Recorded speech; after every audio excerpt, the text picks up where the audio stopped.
Hey everybody, welcome back. We are on the Monstabear server. I'm Tiger here with Giren, who's tending to a few runaway calves. Go little guy. Yeah, the cows, the little baby cows get out of their little pen. I don't know why, but they glitch. But anyways, we are back, and we are on the Monstabear server, and we are going to be building a little space that is badly needed on our poor tiny little island. We are going to be making some room over here with a bunch of dirt to make room for a tree farm. That is a ravine, I think.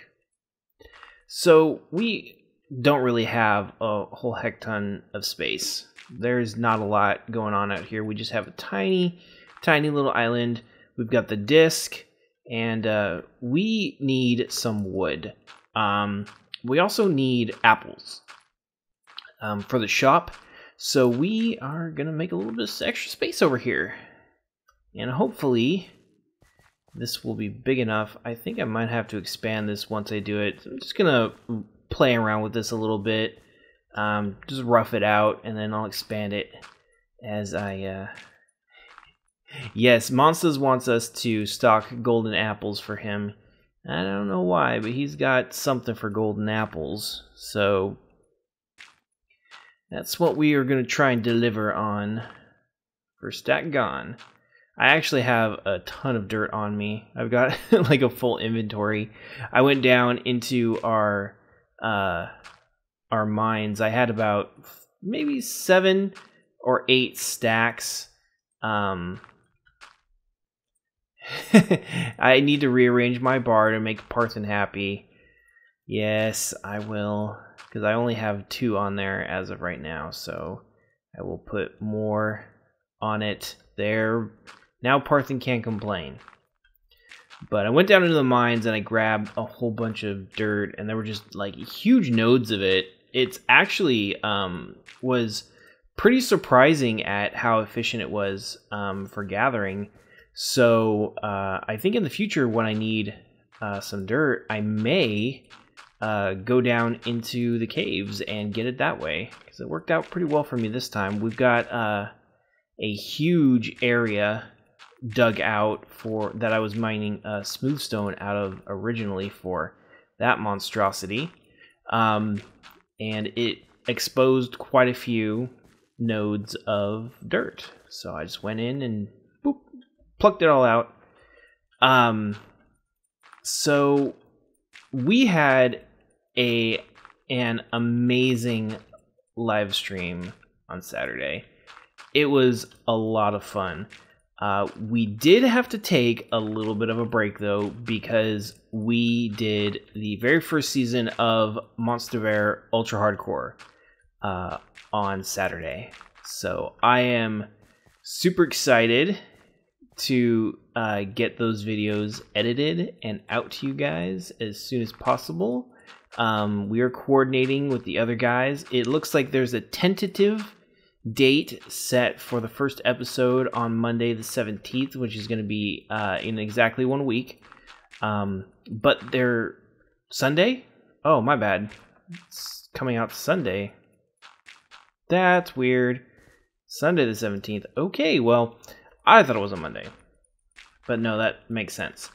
So you guys keep an eye out for that. It's going to be outside of our normal schedule.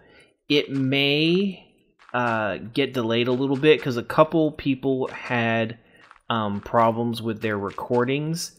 Their mics messed up, and some of the recordings didn't get recorded properly. So some people are having issues. So hopefully we can help them get everything straightened out as much as possible, and everything will be out on time. But it's going to be great. I am 100% positive that you guys are going to love it.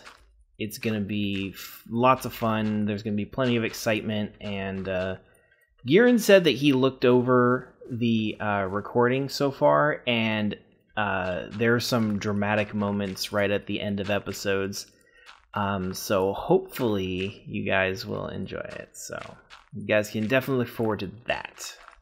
And don't ask. I'm not going to be revealing anything that happened. It's a complete secret. So you guys are just going to have to wait to find out. So, take that. And then,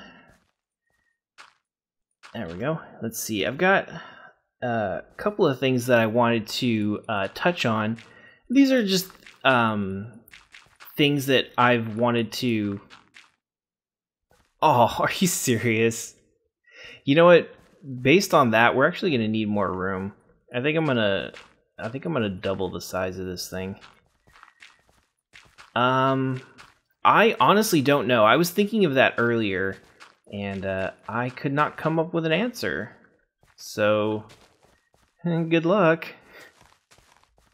So let's go ahead and make this a little bit longer. I think the width is pretty okay. So it'll stay about that long. Jasano. What he means by Jasano is that once he's done, he'll just burn down the rest of everything that's out of reach. Bad bear. It's bad for the environment. Only you can prevent forest fires. Isn't that what your uncle says? Smokey the Bear. Alright. No, don't start forest fires. Bad bear.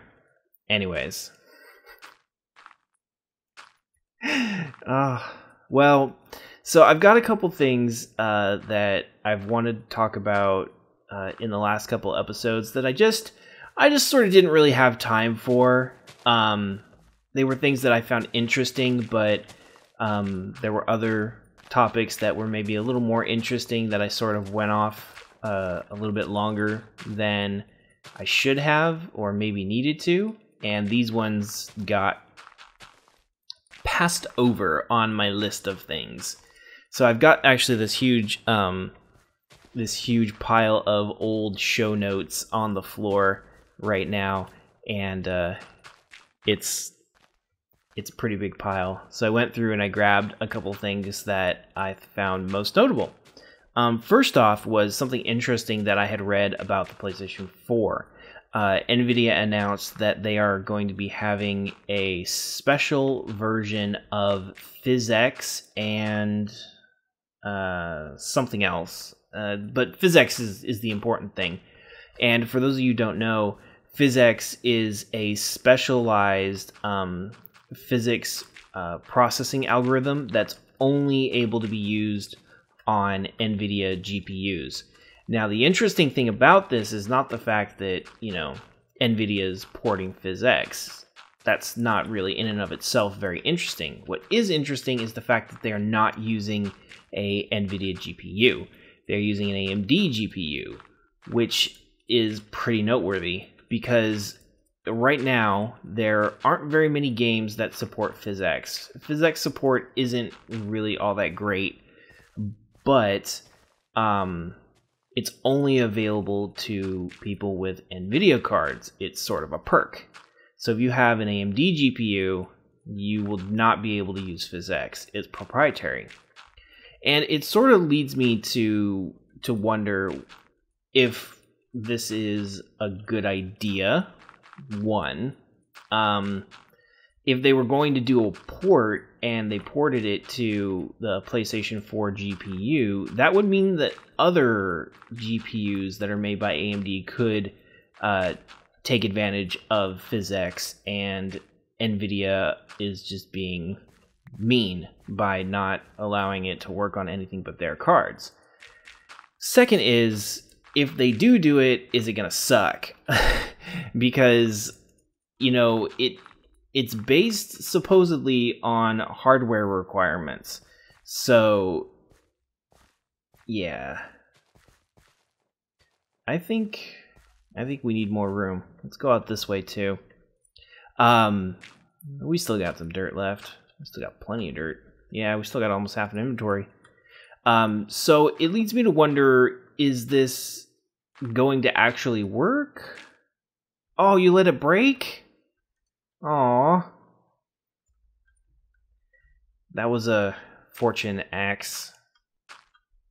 Bummer. Make a diamond one next time. That way it'll last longer, and then we'll work on getting fortune on it.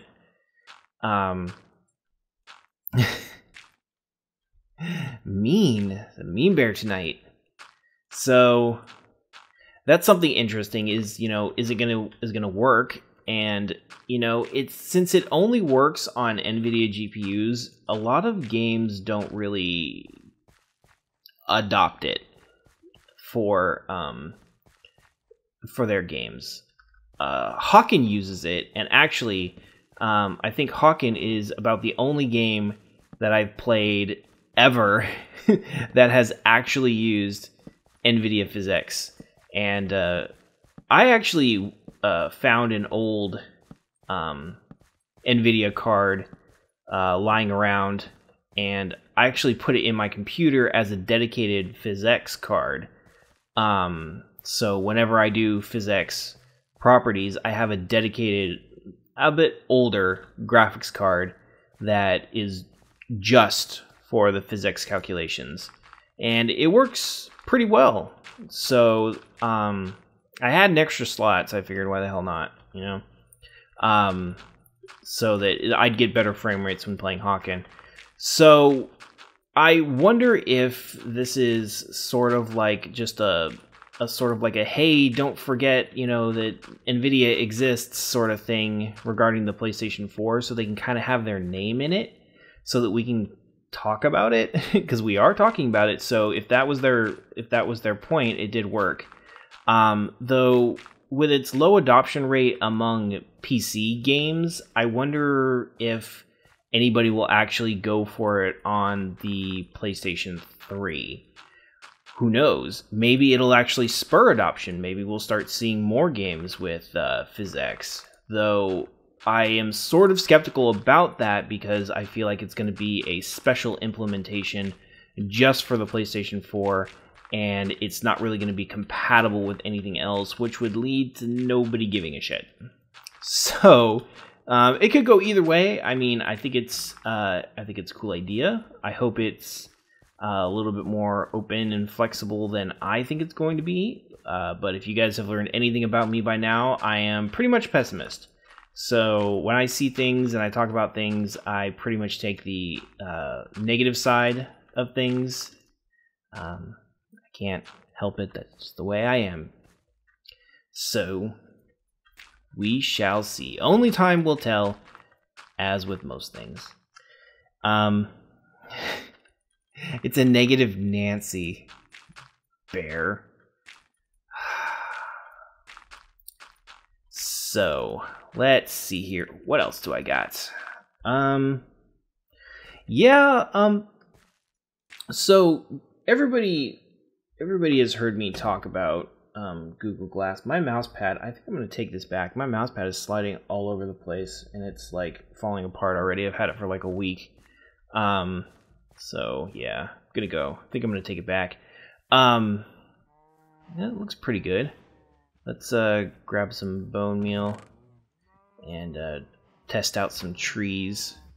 I know we have a ton of saplings around here somewhere, so maybe I can just grab a... I know I have a diamond axe around here somewhere. What is this? Efficiency. Not quite what I wanted. I swore that I heard one. Let's go through my things real here. Anyways, you guys have heard me talk about Google Glass and how I think it's kind of a cool thing. I like it.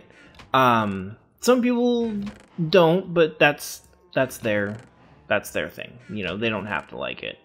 But I've been noticing that there are a lot of Google Glass alikes popping up nowadays.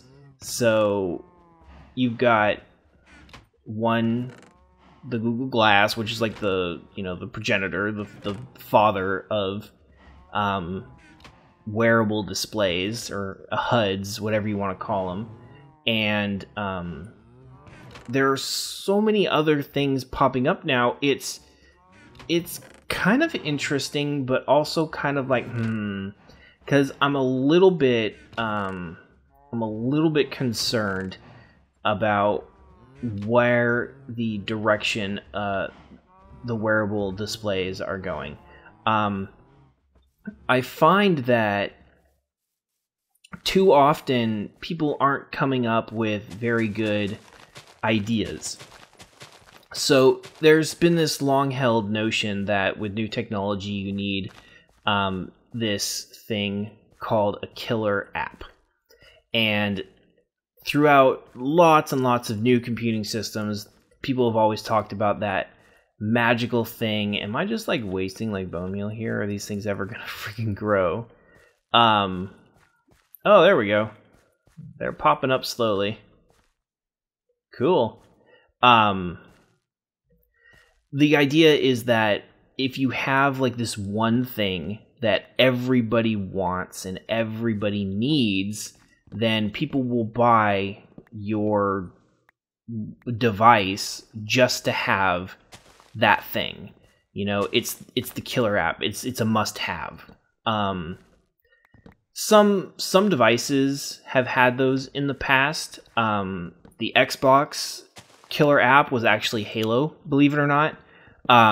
Halo was such a good game, and people liked it so much that they actually went out and bought the original Xbox just for Halo, which is sort of weird considering that they actually gave it away. I actually got the original Halo for free when I bought the original Xbox, so I don't think they had a lot of faith in it.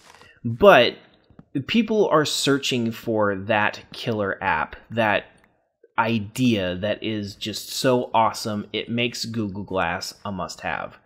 Google obviously wants to have that sort of thing because it'll spur adoption of their platform. But developers are also on the hunt as well, because it'll be huge moneymaker for them if they can have the idea that makes it worth it, because that means they're going to have the monopoly. It's going to be their app or their, whatever that everybody wants. And so they are searching for it very hard. But what I've seen is sort of like the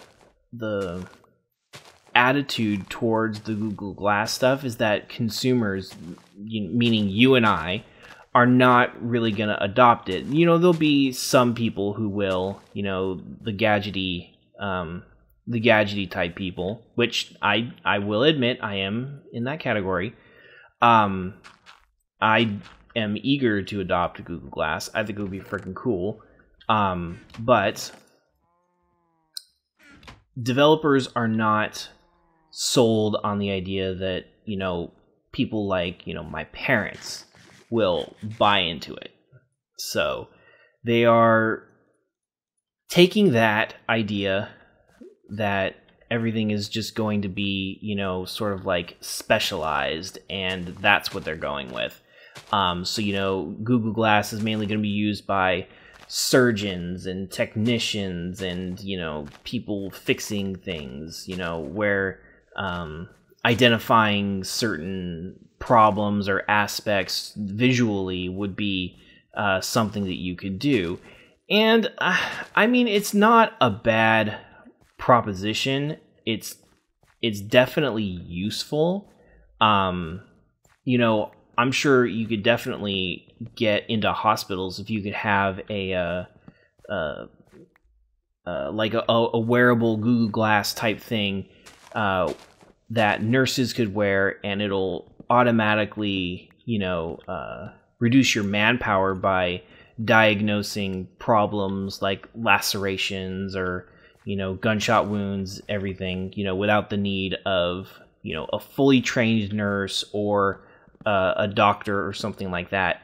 So, well, this is what people are talking about. Whether or not it's a good idea or it'll even work is up for debate.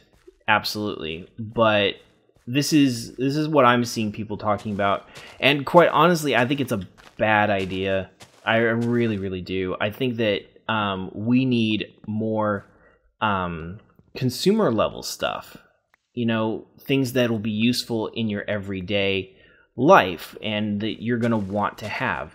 You know, Google Glass is probably, and other HUD type things are not going to be cheap, especially in the beginning. So there's going to need to be some real power apps behind these things to make people want it. Otherwise, they're going to be like, well, you know, these things are hard to produce, they're not selling well, so, you know, we're going to scrap the idea, and then the wearable HUD is going to go into the annals of Angry Birds. Not quite. I think it needs to be a little bit more robust than that. You know, it's going to go into the annals of tech that nobody really used, that never really caught on. So I'm watching eagerly but cautiously, because I really do want the Google Glass thing to come, but I don't want like this other thing that I saw where it's like a skiing heads-up display. Like it tells you your wind speed and, you know, how fast you're going. Actually, AR Binding of Isaac would be really cool. Maybe we should tweet Edmund McMillan about that. That would actually be really, really cool. Just like turn around, and it would have to be 3D though. I don't really know if Isaac would be a good candidate for 3D conversion. But see, you know, it's interesting things like that. Maybe a cool game could be made. Yeah, exactly. Weren't we just talking about that? Maybe there's a cool idea like that floating around out there. Who knows? So I hope that it sticks around long enough to sort of have those ideas come forward and you know, so the technology can mature. Speaking of maturing technology, as cell phones are getting bigger, and the screen sizes and everything like that are expanding by quite a bit, I actually saw a pen that you use as a phone. So if you have one of those phablets, they call them, that are too big to put against your face, you use the little pen. It's got an earpiece and a microphone in it, so it works like a Bluetooth headset. Aw, are you serious? That sucks. We're gonna have to do books then. We're gonna have to do books. But it was actually pretty cool. I've always thought that, you know, the phablet thing was sort of a neat idea, but really, really impractical because of its size. That sort of solved it, so I was very happy to see that. And see, that's the sort of innovative stuff where people see a problem and they want to try and solve it. And I want to see more of that sort of thing from Google Glass, but unfortunately it's not going to happen unless people adopt the technology, which is mostly what I was talking about. So, you know, another we'll see sort of thing. But I'd say it has a better chance than some of the other newfangled tech stuff that I've seen in the past. So I will definitely be watching it with very, very interested eyes. And maybe in the future, Google Glass eyes. Get Kiger Glass. All of our Kiger Glass is up on the platform right now. Oh, jeez. It's just bare in your face. Actually, you know what? If I had Google Glass, that would be my killer app. Just Giran's face in my eye all the time. And you know what? It could be clippy. You could make snide comments about everything that goes by. Like, you know, how that person's shoes are like terrible and that person is ugly even for a bear. I don't know. We could call them like Girisms. Oh, jeez. It's awesome. This new killer app for Google Glass, bare toes in your eyes. That's all you'll need. You heard it here first, guys. So when we're rich and famous from, development money, we'll remember you all. We love you. You guys are amazing. I'm just kidding. YouTube millions first, though. I hate the new bone meal. Hate it, hate it, hate it. I mean, I've gone through a stack of bone meal already, and I feel like I haven't even gotten anything for it. I am probably doing it wrong. It's so frustrating to use. I like when it was just easy. All you had to do was just click once and boom, it was done. But now it's like it takes 2 to like 14,000 to get a tree to grow. Not the best change. So, but oh yeah, we are on the 1.5 pre-release. I don't know if I mentioned that before, but we are. And we found out, unfortunately, that a lot of bugs have been fixed. Even some of the really, really useful ones. So we are quite disappointed that some of the things that we have known and loved throughout the pre-release process are gone. So as far as what this means for the chicken farm, it is unclear. Girin will have to figure out something. Yes, it's pretty bad as far as oh wait, I have bone meal on me. What am I doing? A lot of the things that we were taking advantage of necessarily didn't really even realize were bugs, but we were still taking advantage of them. Those are now broken, so it is a sad, sad thing. Well, I didn't realize they were bugs, because what do I know? Yeah, and that was one of the things that the bugs have sort of like always been here. So it's like, wow, that thing that's like part of the game is no longer in here. So it's a little bit of a weird situation. But let's see what else we got going over here. Oh yeah, more info from Google. These guys are just all over the place, right? So I was reading some space news earlier, and it turns out that I heard via the BBC that Google is offering a $20 million prize to the first privately funded private company that lands a rover on the moon and, like travels a distance and sends back HD video to Earth. And if they do, they win $20 million. And I was like, what, really? And so I was like, oh, that's interesting, but the amusing question, BRB making rockets, I know, right? The amusing question that the article was posing, which I guess was like their futurism blog or something like that, was mining on the moon. Private companies sending, autonomous robots or manually controlled robots, I don't know, to the moon to mine for minerals. There's sort of like the theory that the Earth or the moon was part of the Earth originally, and then something slammed into us or something. I don't know. Anyways, the moon's here. We know it's got stuff on it that we want. So I've heard people talk about, space bases and mining on the moon, and I've always thought it's a really bad idea. Because the moon is kind of important. And I just feel like maybe we shouldn't really mess with it, because we kind of use the moon for, like, tides. And it's sort of like, keeping our planet together in some ways.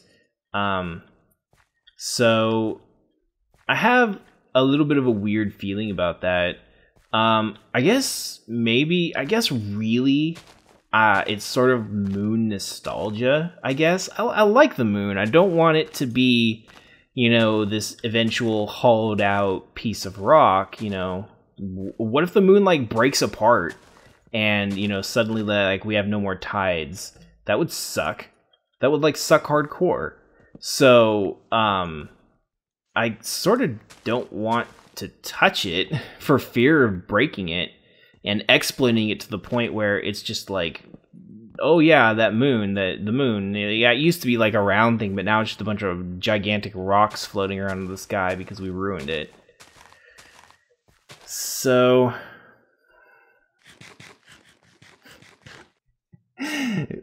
my quotes are amazing. Not really. So yeah, I guess we'll just see how that goes. I don't really think that in my lifetime we'll mine on the moon. I think it's still too hard and takes way too long to get there. It would take a really long time, like 50 to 100 years to even think of it as like a reality, I think. So I mean, who knows, maybe it'll happen sooner than that, but I don't know. I feel skeptical. So yeah, I don't think mining the moon is a good idea. I think that's what I'm trying to say. I want to know what Doc thinks. Rock, supposedly, I guess. I'm not really sure. Doc can moonify us. I was gonna say moon us, but then I was like, wait, that probably shouldn't. I don't think Doc's gonna moon us. I think she's gonna learn us about the moon. So, and I love that we have Doc here to talk about space stuff, because I like space stuff and Doc likes space stuff. So having these sort of things to talk about is so much fun, and I really enjoy it. And that's why I pick up probably more space topics than I did previously in previous videos, because now Doc's here. Doc has been here for a while, but now we know Doc a little bit better, so we can ask her professional opinion on space stuff. Like, what is a vacuum? And how do you space? Yeah. Yeah, see, it's a legitimate question. And Doc has all the answers, and she's just an amazing fountain of knowledge, and I look forward to learning all of her amazing space secrets, because I know she has the space secrets. So, Aw. Alright. There we go. Let's collect this stuff. Yum, yum, yum, yum, yum. Alright, let's take a tally on what we have collected. We've got 9 apples that I just threw on the ground. Sorry, monsters, your apples are going to be dirty. I promise I'll wash them first. Here, let's wash the apples right now, just so that way I can say that we take care of all of our things here at Kiger Craft Farms. Alright, so all the apples are clean. We got loud cows. We got some nice grass spreading. I'm very okay with this. I like the grass. And I've got plenty of dirt left over.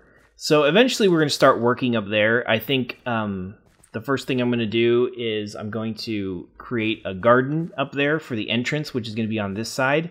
And we'll probably tackle that in another video later on. So that's going to be it for today. I want to thank you guys for joining us. We have no fortunes ever, so hopefully next time we will be able to secure more fortune books and all that good stuff so we can get more apples. I'm going to go through and I'm going to try and find a fortune book and maybe get lucky at the Ender. So thank you guys for joining us, and we'll see you next time. Take care.